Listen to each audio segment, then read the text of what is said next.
하나님께서 오늘 주시는 말씀 함께 나누도록 하겠습니다. 오늘 하나님께서 주시는 말씀 마가복음 5장에 있는 말씀입니다. 마가복음 5장 25절부터 34절까지의 말씀입니다. 마가복음 5장 25절부터 34절까지의 말씀 함께 교독하도록 하겠습니다. 12해를 혈루증으로 알아온 한 여자가 있어 많은 의사에게 많은 괴로움을 받았고 가진 것도 다 허비하였으되 아무 효험이 없고 도리어 더 중하여졌던 차에 예수의 소문을 듣고 무리 가운데 끼어 뒤로 와서 그의 옷에 손을 대니 이는 내가 그의 옷에만 손을 대어도 구원을 받으리라 생각함일러라. 이에 그의 혈루 근원이 곧 마름에 병이 나은 줄을 몸에 깨달으니라. 예수께서 그 능력이 자기에게서 나간 줄을 곧 스스로 아시고 무리 가운데서 돌이켜 말씀하시되 누가 내 옷에 손을 대었느냐 하시니 제자들이 여짜오되 무리가 에워싸 미는 것을 보시며 누가 내게 손을 대었느냐 물으시나이까 하되 예수께서 이 일 행한 여자를 보려고 둘러보시니 여자가 자기에게 이루어진 일을 알고 두려워하여 떨며 와서 그 앞에 엎드려 모든 사실을 여쭈니 예수께서 이르시되 딸아 내 믿음이 너를 구원하였으니 평안히 가라 내 병에서 놓여 건강할지어다. 아멘. 함께 기도하겠습니다. 은혜의 하나님 아버지 감사합니다. 주님 앞에 나올 때마다 하나님의 말씀으로 은혜 더하여 주시고 세상을 이길 새 힘을 더하여 주시옵소서. 이 시간에도 하나님의 말씀을 대언합니다. 주님께서 친히 오셔서 말씀하여 주시고 우리의 마음에 말씀하여 주시옵소서. 예수님의 이름으로 기도했습니다. 아멘. 세상에는 여러 많은 불치병들이 있습니다. 모든 사람들이 경험하는 불치병 중에 하나가 뭔지 아시죠? 감기입니다. 감기가 우리 불치병입니다. 특별한 약이 없습니다. 몸이 쉬게끔 해줍니다. 그러면 하나님께서 만드신 우리의 신체는 그 속에서 하나님이 주신 면역생이라는 그 귀한 시스템을 통해서 하나님께서 우리의 몸을 회복시켜 주셔서 감기를 이기게끔 해주십니다. 불치병, 그 불치병이라는 것은 육신의 병이기도 하지만 마음의 병이 됩니다. 제가 선교지에 있다가 들어와서 제 팔 아픈 것을 통해서 여기저기 워싱턴 지역에 많은 병원들을 다녀보았습니다. 페어팩스에 있는 병원도 다녔습니다. 조지 워싱턴 병원도 다녔습니다. 잔스 홉킨스 병원도 다녔습니다. 여러 많은 병원들을 다녔습니다.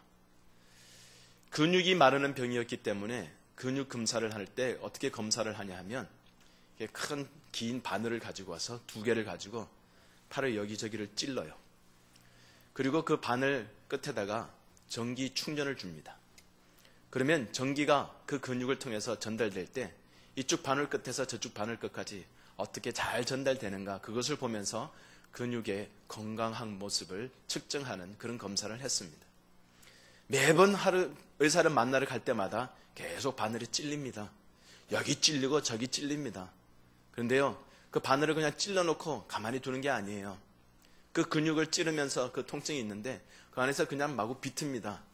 그래서 그 근육의 센시티브를 얼마나 민감한지 얼마나 잘 건강한지를 측정하는 것을 합니다. 그런데 의사한테 갈 때마다 답은 똑같아요. 답 다 알아요. 치료가 없습니다. 모르겠습니다. 그런데 치료가 있으면 어느 정도 그 찔리는 것도 참을 수가 있어요. 아픈 것도 이겨낼 수가 있어요. 근데 치료 방법이 없습니다. 그런 결과를 뻔히 아니까 가고 싶은 마음이 없어요. 결국에는 하나님께서 저의 마음에 이럴 바에는 치료 방법도 없는데 미국에 있지 않고 다시 선교지로 돌아가자. 그리고 선교지로 돌아가서 지금까지 지냅니다. 제 병은 세상에 몇 명 안 되는 30대, 40대 그 사이에 아시아계 남자에게만 있는 희귀병입니다. 그래서 NIH나 다른 병원에서 그 의료계에서도 연구의 대상이 되지가 않아요. 자료가 충분하게 없기 때문에. 지금도 이것으로 인하여서 수명에 단축되거나 그런 게 없기 때문에 편안한 마음 가지고 섬깁니다. 하나님께서 저에게 맡겨주신 현실에 충실하면서 섬깁니다. 그러나 불치병에 대한 심적 마음 상태를 조금은 이해할 수 있을 것 같아요. 하나님께서 이런 제 몸에 가시도 허락하신 것을 보면 비슷한 상황이나 아니면 더 악한 상황 속에 있는 사람들을 조금이나마 이해할 수 있게끔 하나님이 은혜를 주신 것을 생각하게 됩니다. 12해 동안 혈루병 걸려서 앓았던 이 여인의 그 마음 상태. 혈루병 그 병으로 인하여서 그 병도 참 힘든 상황이지만 그것으로 생겨난 그 결과로 인한 마음의 상처는 이루 말할 수가 없습니다. 용하다는 의사는 여기저기 다녀봤습니다. 똑같았습니다. 결과는 모르겠습니다. 뻔히 모른다고 그 말을 안을 바에는 참 마음이 아파요. 또 다른 의사가 또 용하다 그러니까 혹시나, 그러나 가보면 또 역시나 별 차이가 없습니다. 기대를 해보다가 또 실망합니다. 기대해보다가 실망합니다. 그것이 반복되다 보면 결국은 어떻게 됩니까? 모든 걸 포기하게 됩니다. 12년 동안 그렇게 알아왔으니 이 병원 저 병원 이 의사 저 의사 다녀보다가 모든 자신의 재산도 허비해버리고 이제는 빈털터리가 됩니다. 그 당시에 여인에 대해서 그 존재는 참 귀하지 않았습니다. 여인이 아프면 가정의 모든 사람들은 떠나버립니다. 남편도 떠나버립니다. 더군다나 그 혈류병은 부정한 병이라고 정의되어 있습니다. 레위기서 15장에 보면 부정한 병이라고 이야기를 하고 있습니다. 그 부정한 여인을 누가 가깝게 하려고 하겠습니까? 가까이 하는 사람이 다 없습니다. 하나도 없습니다. 다 떠나가 버려요. 친구도 없습니다. 가족도 없습니다. 혼자 남은 외로운 빈털터리가 된 상태입니다. 인생을 자포자기하는 그런 상황이겠죠. 그러나 그 여인에게 한 가닥의 소망이 생깁니다. 그 소망은 다름 아닌 예수 그리스도에 대한 소문이었어요. 메시아 예수 그리스도에 대한 소문이 들려오는데 어떠한 병도 다 고친다더라. 못 고치시는 병이 없대더라. 그 여인은 그 소문을 듣고서 마음에 한 가닥의 믿음이 그리고 한 가닥의 소망이 생겨납니다. 혹시나 예수님이라면 내 병을 고치실 수 있을 것이야. 예수님은 유일하신 나의 소망이야. 이제 마지막 남은 나의 소망이야. 그 여인의 그 믿음은 이제 실천으로 옮기게 만듭니다. 예수님이 오시는 날을 손꼽아 기다리며 그 무리와 함께 오는 것을 알게 됩니다. 그 여인은 어떻게 예수님께 다가갈 수 있을까? 예수님께 어떻게 하면 도움을 받아서 나음을 얻을 수 있을까? 여러 가지 많은 고민들을 하게 됩니다. 그러면서 그 여인이 내린 결론이 있습니다. 예수님의 그 옷자락만 만져도 내가 나을 것이야. 예수님이 돌아보시면서 여인아 나을지어다 이런 안수기도 해주시지 않으셔도 돼. 그냥 옷자락만 만져도 그거 작은 옷자락 하나만 만져도 그 옷끝만 만져도 나는 나을 수 있을 거야 라는 큰 믿음을 가지게 됩니다. 그런데 어떻게 예수님한테까지 갈 거예요? 사람들은 12해 동안 알았던 사람이기 때문에 그 온 동네 사람들은 다 알아요. 저 아무개 여인은 부정한 여자야. 가까이 하면 안 돼. 저주받은 여자야. 저 여자는 12년 동안이나 저런 혈류병으로 고생하고 있어. 아무도 가까이 하지 않아. 낙인 찍힌 사람이에요. 그러니 어떻게 가까이 할 수가 있겠습니까? 가까이 하기도 전에 아마 돌에 맞을 죽을지도 모르고 사람들에게 쫓겨나서 예수님에게 근처는커녕 가보지도 못하고 불러보지도 못하고 자기의 꿈은 사라질 수밖에 없겠다 생각이 드는 거예요. 그래서 그 여인은 머리를 짜냅니다. 무리들 속에 끼어들어서 뒤로 조금씩 예수님께 다가가리라. 이 여인의 모습을 한번 보시기 바랍니다. 그 여인이 예수님을 향해서 예수님의 뒷모습만 바라보면서 사람들의 시선이 다 예수님을 향해 있는 그 가운데 끼어서 뒤로 몰래 예수님에게 조금씩, 발걸음도 조금씩 빨리 하면서 그 간격을 좁혀나가기 시작합니다. 좁혀나갈수록 그 여인의 가슴은 두근두근 뛰기 시작합니다. 더 뜁니다. 예수님의 그 뒷자락에까지 왔어요. 그 옷자락을 만져야 돼요. 그 옷자락을 만지려면 어떻게 해요? 무릎을 꿇어야죠. 작은 것, 가까이 가지도 않아요. 손이 달랑말랑하는 그곳에 무릎 꿇고 예수님의 옷자락을 살짝 댑니다. 그 여인의 간절한 손끝이 보이세요? 그 여인의 간절한 그 믿음의 실천 보이세요? 저 것만 만져도 나는 나을 거야. 저 것만 만져도 나는 나을 거야. 만지는 순간 무릎 꿇고 겸손히 주님의 뒤옷자락을 만지는 순간 그의 병의 근본 원인이 완전히 해결되어 버렸어요.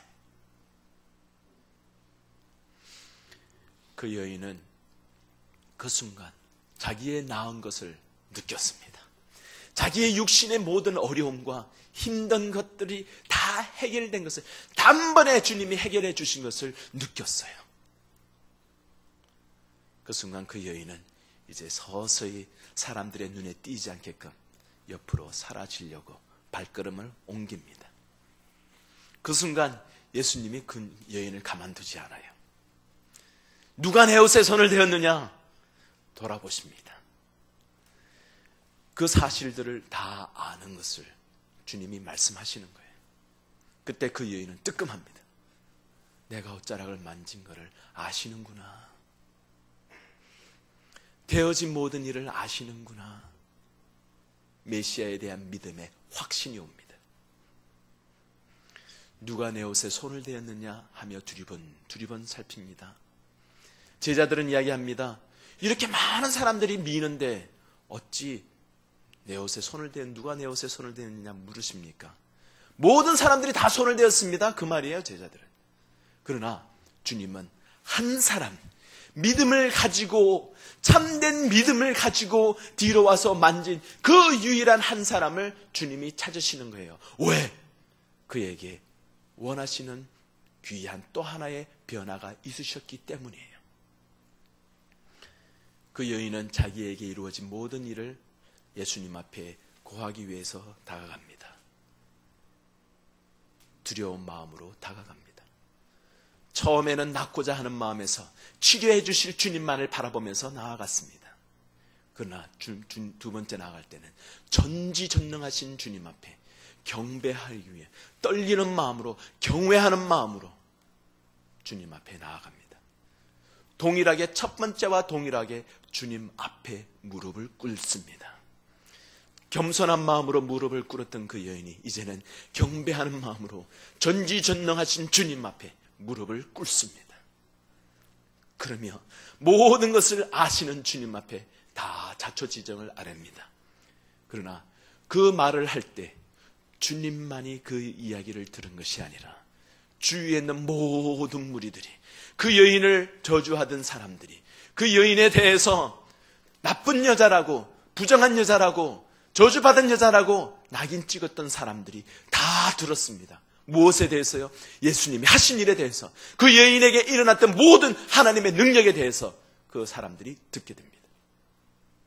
결국 그 여인에게 그 전에 그 여인은 알지도 못했고 깨닫지도 못했던 귀한 은혜의 말씀 한마디를 듣게 됩니다. 딸아,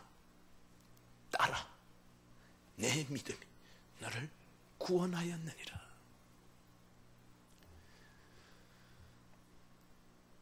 사랑하는 성도 여러분, 이 여인은 예수님 앞에 2번 나옵니다.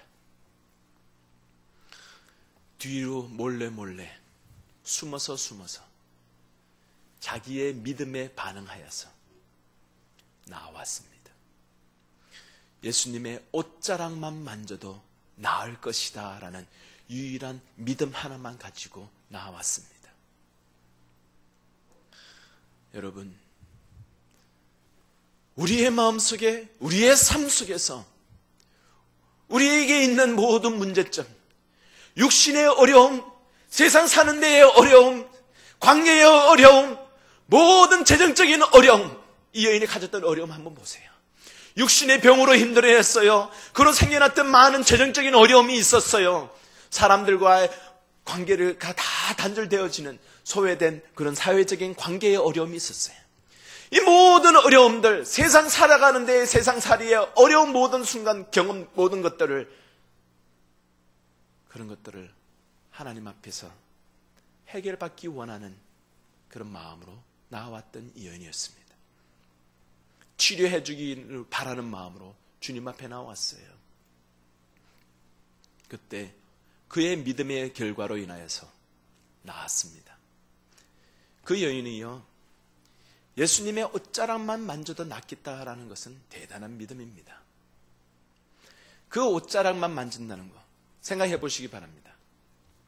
예수님의 옷자락 끝만 만지는 것과 예수님의 등 뒤를 만지는 것과, 그때 사람들이 와 밀렸기 때문에 그 여인에게 충분히 예수님의 등 뒤나 예수님의 옷 전체를 만질 수 있는 기회는 있었어요.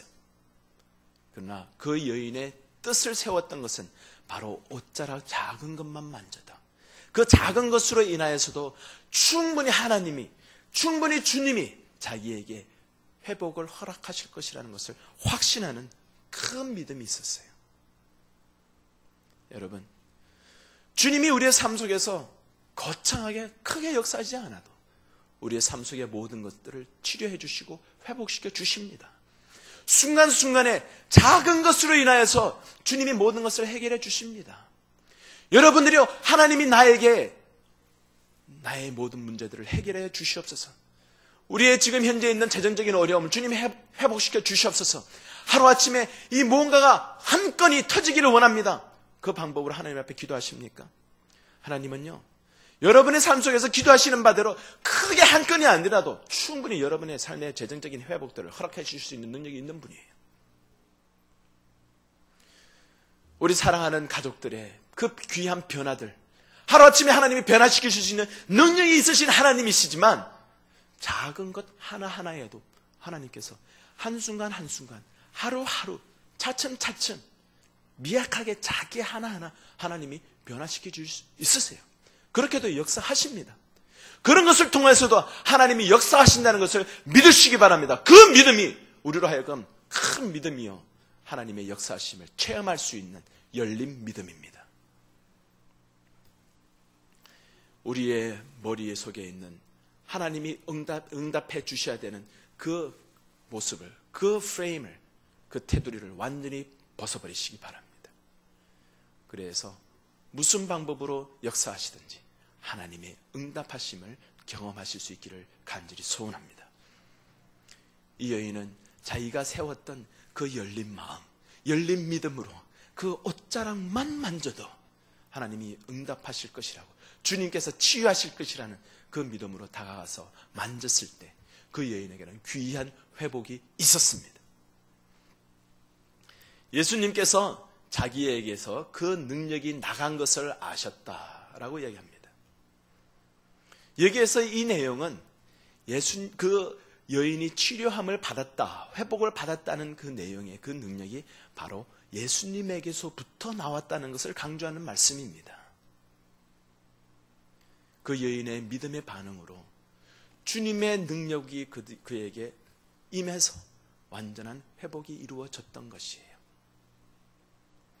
그 여인은 자기의 육신의 회복과 육신의 하나님께서 고쳐주신 치유함, 구원하여 주심을 경험하고서 거기서 끝난 걸로 생각했어요.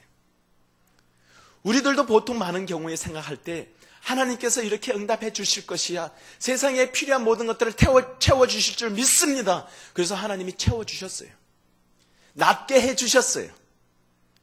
그러면 많은 경우에 거기서 끝나버리는 경우들이 많습니다. 이제는 그 기면 됐다. 하나님께서 내 기도에 응답하여 주셨다. 할렐루야! 맞습니다. 할렐루야입니다. 기쁩니다. 그러나 주님은 거기에서 끝나는 것을 원하지 않으세요. 하나님이 원하시는, 주님이 원하시는 또 다른 변화가 있습니다. 주님이 누가 내 옷에 손을 대었느냐? 너무나 생뚱맞은 질문을 던지면서 주님이 원하시는 변화가 무엇인지 그것을 밝히시는 그 걸음을 시작하십니다. 그 여인이 드디어 그 예수님 앞에 또 다시 나옵니다. 예수님께서 누가 내 옷에 손을 대었느냐? 예수님이 진짜 몰라서 물으시는 질문입니까? 아무하무게 그 믿음 있는 그 여인 한 여자를 찾으시는데 몰라서 나 모르니까 빨리 나와. 그거 아니에요. 못 찾겠다 깨꾸리 아니에요. 예수님이 몰라서 물으시는 것이 아니라 팔 벌리시고 기다리시는 회복의 주님의 모습입니다. 자진해서 나오기를 기다리시는 주님이에요. 하나님께서 창세기에 아브라함아 아브라함아 내가 어디 있느냐? 아브라함아 아담아 아담아 내가 어디 있느냐? 아담아 아담아 내가 어디 있느냐? 하나님이 진짜 아담이 어디 있는지 몰라서 물으셨어요? 주님, 하나님, 내가 여기 있습니다. 스스로 자신의 모습을 인정하고 고백하고 나오기를 기다리시는 거예요. 주님도 오늘도 우리를 향해서 기다리십니다. 너의 힘든 모습 내가 다 안다. 왜 나오지 않니? 회복의 자리로 나오기를 주님은 기다리시는 거예요. 변화의 자리로 나오시기를 주님은 기다리시는 거예요. 온전히 회복을 이루시기 위해서 먼저 주님은 그 여인이 나오기를 기다리셨습니다. 그때 그 여인은 처음과 같이 자신의 동일한 자진하는 마음으로 주님 앞에 정면으로 이제는 나옵니다. 두려운 마음으로 나옵니다. 엎드려서 경배하는 마음으로 나옵니다. 그래야 해서 다 아뢰는 그런 모습이 있습니다. 주님은 그 여인에게 자신의 일어났던 모든 것들을 통하여서 고백하도록 만드시는 그 모습, 그것이 바로 변화의 모습의 과정입니다. 어떤 모습이요? 경배하는 모습이요. 어떤 모습이요? 증거하는 모습이요. 우리는 자기가 받기만을 원합니다. 하나님 회복시켜 주시옵소서, 변화시켜 주시옵소서. 그것이 우리의 삶의 변화의 모습이라고 생각해요. 아닙니다. 그것에서 끝나는 것이 아니에요. 예배를 드릴 때, 증거하는 삶을 살 때 하나님께서 변화의 모습을 우리의 삶 속에서 느끼도록 회복시켜 주십니다. 받기를 원하는 모습에서 나와서 드리기를 원하는 모습으로 하나님께서 인도하시는 모습, 여러분 여기서 하나님이 보여주고 계십니다. 그것이 하나님이 우리를 변화시켜 주시는 모습이에요. 경배하는 자리로 여러분 나오시기 바랍니다. 참다운 예배를 그 앞에 드리시기 바랍니다. 그때에 온전한 변화를 하나님께서 허락하시는 것을 여러분들이 경험하시게 될 것입니다. 하나님께서 내 삶 속에서 이루신 그 일들, 무엇을 하셨는지, 어떤 일을 행하셨는지, 어떤 변화를 허락하셨는지 그 변화들을 사람들에게 나누시기 바랍니다.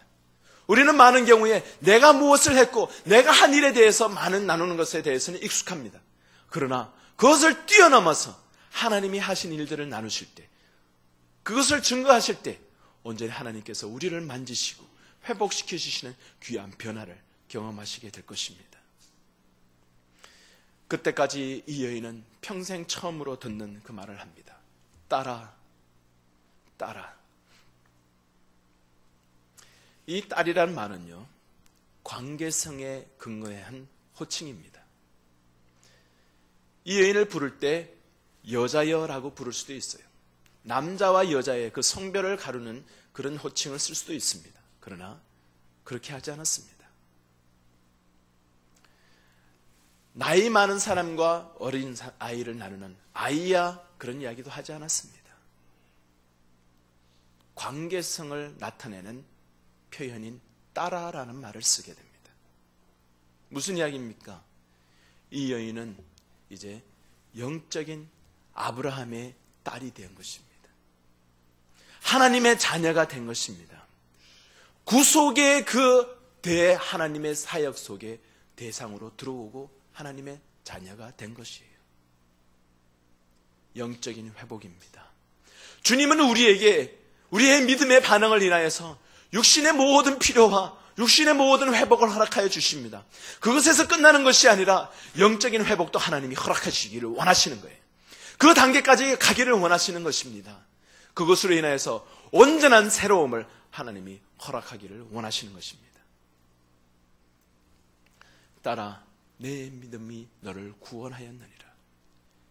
이 구원이라는 말은 바로 치료한다, 구원한다 두 가지의 의미를 같이 가지고 있습니다. 내 병이 나았다 그뿐만 아니라 내 영이 구원을 얻었다라는 말입니다. 사랑하는 성도 여러분, 우리가 원하는 변화가 있습니다. 하나님, 나에게 내 삶의 귀한 변화 허락하여 주시옵소서. 나의 가정의 변화를 허락하여 주시옵소서. 내 삶의 변화를 허락하여 주시옵소서. 그것에서 그치지 마시기 바랍니다. 한 걸음 더 나아가서 하나님 앞에 영광 돌리며 하나님과의 관계의 회복에까지 또 나아오시기 바랍니다. 하나님께서 온전한 회복을 이루실 줄 믿습니다. 제가 차도에 있었을 때 저희 현지인 친구가 한 사람이 있었습니다. 그 현지인은 그 차도에서 낙농업을 하고 싶어 했어요. 그것이 자기의 비전이었습니다. 하나님의 비전이었어요. 얼마나 믿음이 좋은지 모릅니다. 그는 그 낙농업을 통해서 진리대로 하나님의 말씀대로 순종하면서 사업을 하는 것을 통하여 성공하는 것이 어떤 것인지 보여주기를 원했어요. 한국의 일랜드의 박성수 사장도 그랬죠. 자기가 모든 것들 세금도 그대로 하고 진실되게 비즈니스를 해도 성공한다는 것을 보여주고 싶었다고 하지 않습니까? 우리 이 차드 형제도 이 친구도 그랬어요. 그런데 그 차드에는 부정부리가 많았어요. 그래서 그 관공서에서 그 허가를 해줘야 되는데 그 허가해주는 사람이 공공연히 뇌물을 요구하는 겁니다. 근데 그 형제는 뇌물을 주지 않았습니다. 그것이 하나님이 원하는 방법이라고 생각하지 않았기 때문이죠. 한 달이 걸립니다. 두 달이 걸립니다. 허가해주는 거기에서 멈춰버렸어요. 그는 기도하고 또 기도하고 그 때를 기다렸어요. 3개월, 4개월 그 관공서에 또 찾아가고 또 찾아가고 또 찾아갔습니다. 결국은 어떻게 됐을까요? 허가가 안 떨어졌어요. 그는 낙농업하는 것을 실패했습니다. 못하게 됐어요. 그 이후에 나중에 저는 미국으로 돌아오고 연락이 닿아서 이야기를 나누는데 이메일이 주고받으면서 그가 지금은 무엇을 하고 있느냐 하면 차드에 있는 미국 대사관을 통해서 거기에서 자리를 얻어서 일을 하게 됐어요. 공부도 많이 했던 친구였기에 영어도 썩 잘했습니다. 그래서 지금은 케냐에 가서 대사관 관련된 일을 하고 있습니다. 그의 삶에 있어서 그의 믿음을 지키면서 하나님께 간구했지만 그가 원했던 그 변화는 낙농업을 통해서 차드에 영향 끼치는 것이 그의 삶의 목적이었고 비전이었었어요. 새롭게 그런 삶을 살고 싶었지만 하나님의 뜻은 그게 아니었어요. 하나님이 원하셨던 것은 그게 아니었어요. 그가 세계 여기저기 다니는 세계 곳곳으로 다니면서 차드에만 묶어두기에 너무 아까운 사람이었기에 차드 한 곳에만 묶어두면서 그를 통해서 믿는 믿음의 모습을 나타내기에는 너무나 아까운 사람이었기에 차드뿐만 아니라 케냐에까지도 이제는 세상에 어디로 옮겨주실지 몰라요. 하나님께서 원하셨던 것은 그가 원했던 것보다 수준의 그 이상이었었던 것입니다. 하나님 앞에 순종하며 하나님이 원하시는 것, 내가 원하시는 것뿐만 아니라 하나님이 원하시는 모습. 그 형제는 낙농업의 모습으로 하나님 앞에 영광 돌리는 믿음의 표현을 하지는 않았지만 세계 곳곳으로 다니면서 믿음의 모습을 표현하며 진리대로 순종하며 사는 모습을 나타내는 귀한 꿈을 이루고 살고 있습니다. 그 형제가 원했던 귀한 모습, 그리고 하나님이 원하셨던 것을 동시에 하나님이 이루어 주셨습니다. 사랑하는 성도 여러분, 하나님 앞에 간절히 붙잡고 매달리시기 바랍니다. 주님, 믿음 허락하여 주시옵소서. 하나님께서 내 삶 속에서 순간순간 변화시켜 주시옵소서. 주님 앞에 나와서 참다운 예배 드리게 하여 주시옵소서. 교회에서 섬기실 때 사람이 내가 원하는 모습이 아니라 하나님이 원하시는 바들을 이루어내게 하여 주시옵소서. 나에게 원하는 모습이 이루어지지 않는다 할지라도 세상에 나가서 온전히 주님을 전하는 모습으로 살게 하여 주시옵소서. 때를 얻든지 못 얻든지 온전히 전하는 삶을 살게 하여 주시옵소서. 그때 하나님이 허락하여 주시는, 하나님이 원하시는 영적인 회복까지도 우리의 삶 속에서 온전히 이루어질 줄 믿습니다. 함께 기도하겠습니다.